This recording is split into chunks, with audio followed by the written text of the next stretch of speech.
भूर्भुवः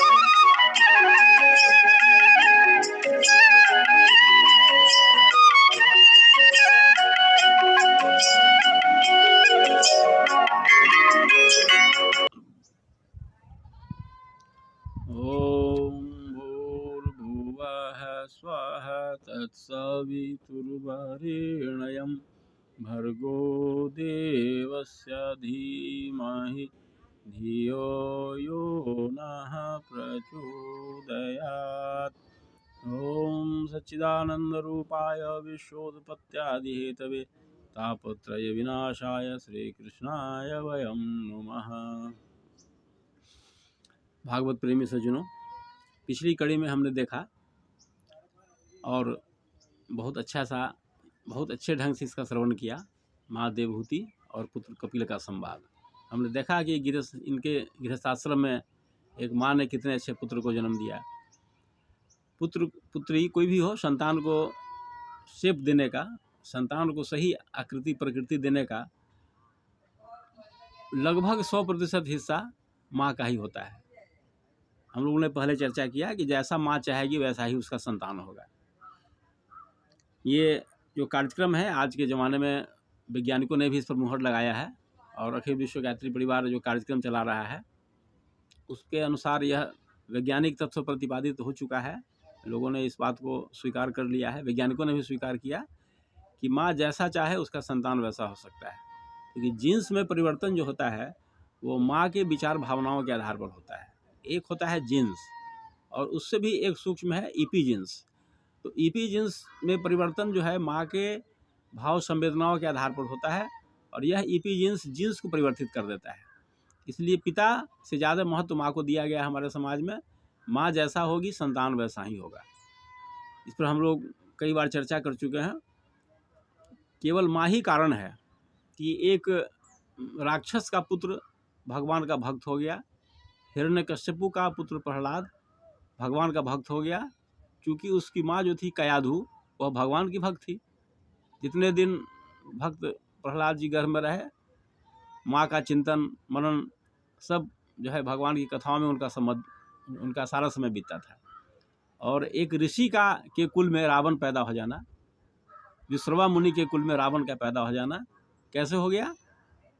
उसकी माँ केशिनी थी जो राक्षस प्रवृत्ति की थी। तो बिल्कुल माँ पर ये डिपेंड करता है, जैसी माँ होगी वैसा ही उसका संतान होगा। संत के घर में राक्षस का आना और राक्षस के घर में संत का आना ये अपने आप में अजूबा है, लेकिन भारतीय दर्शन में हर चीज़ की व्याख्या है। भले उसे हम मॉडर्न साइंस कहते हैं, लेकिन हमारे यहाँ शास्त्रों में बहुत पहले इस चीज़ को लिख दिया गया। पता नहीं लोग जब तक इसकी चर्चा नहीं होगी, इस पर कोई संवाद नहीं होगा, तो लोग असलियत समझते नहीं अपने धर्म के बारे में कि हमारा सनातन धर्म जो है वो कितना वैज्ञानिक है। चलिए आज विदुर मैत्रेयी संवाद को आगे बढ़ाते हैं। और ये जो अभी प्रसंग, जितने ही प्रसंग सुन रहे हैं, ये सब विदुर जी का प्रश्न और मैत्रेयी मुनि का उत्तर है। इसके साथ ही सूत जी महाराज शौनकादिक 88,000 ऋषियों को कथा सुना रहे हैं और उधर सुखदेव गोस्वामी जी परीक्षित जी महाराज को कथा सुना रहे हैं। कितना सुंदर यह संवाद है। और आपको जानकर आश्चर्य होगा कि थोड़ा थोड़ा करके हमने 3 स्कंद का रसपान कर लिया। 3 स्कंद आज समाप्त हो गए भागवत के, आगे शेष 9 स्कंद हैं। 3 स्कंद कितना आसानी से थोड़ा 10-10 मिनट पीते गए, श्रवण करते गए। और भागवत में इसे श्रवण कहा जाता है, भागवत रस का पान कानों से करते गए। और देखिए आज 3 स्कंद की समाप्ति हो गई। आज से चौथे स्कंद में हम लोग प्रवेश कर रहे हैं। विदुर मैत्रेयी का संबंध जारी है।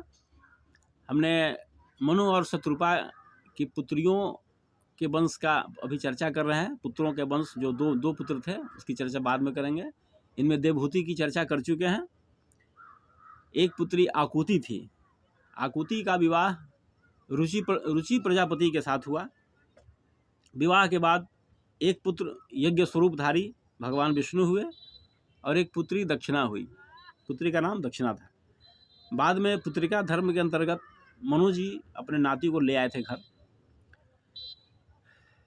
इसके उपरांत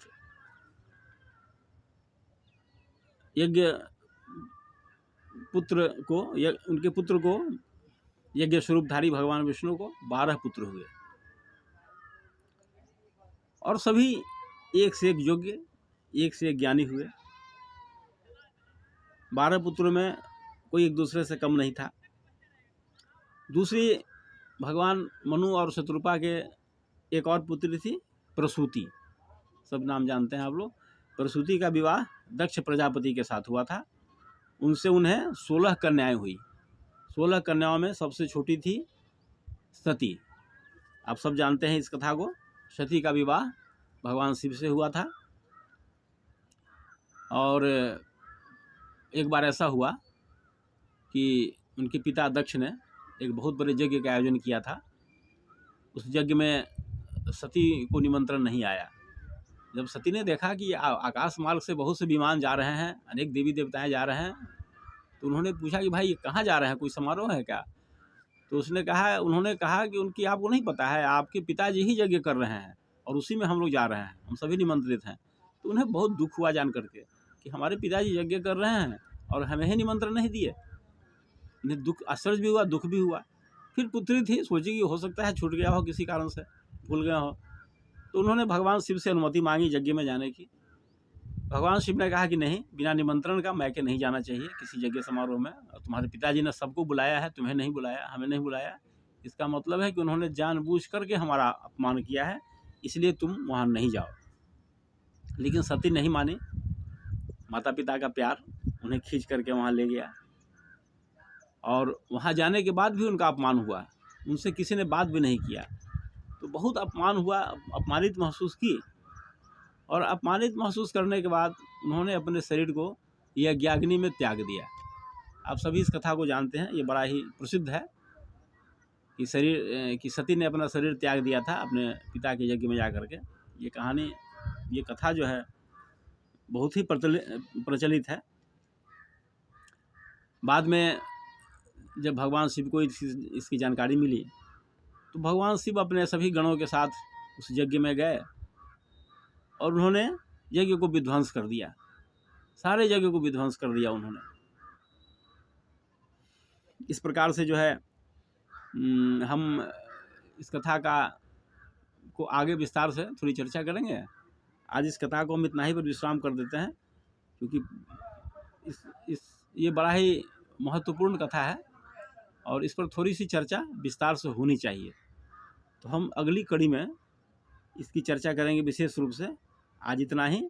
और इस कथा को आप बड़ा सिलसिलेवार ढंग से सुनते चलिए, बड़ा ही अच्छा है। ये मनु शत्रुपा के 3 पुत्री थी और 2 पुत्र हुए थे। तो पहले पुत्रियों के वंश की चर्चा है, फिर आगे पुत्रों की वंश की चर्चा है। बड़ा रोचक कथाएं हैं। इनके वंश में एक से एक सज्जन और एक से एक दुर्जन भी पैदा हुए। तो हम इन बातों पर अगली कड़ी में इसकी विशेष चर्चा करते हैं। आज इतना ही। ओम शांति शांति शांति, सर्वारिष्ट सुशांतिर्भवतु।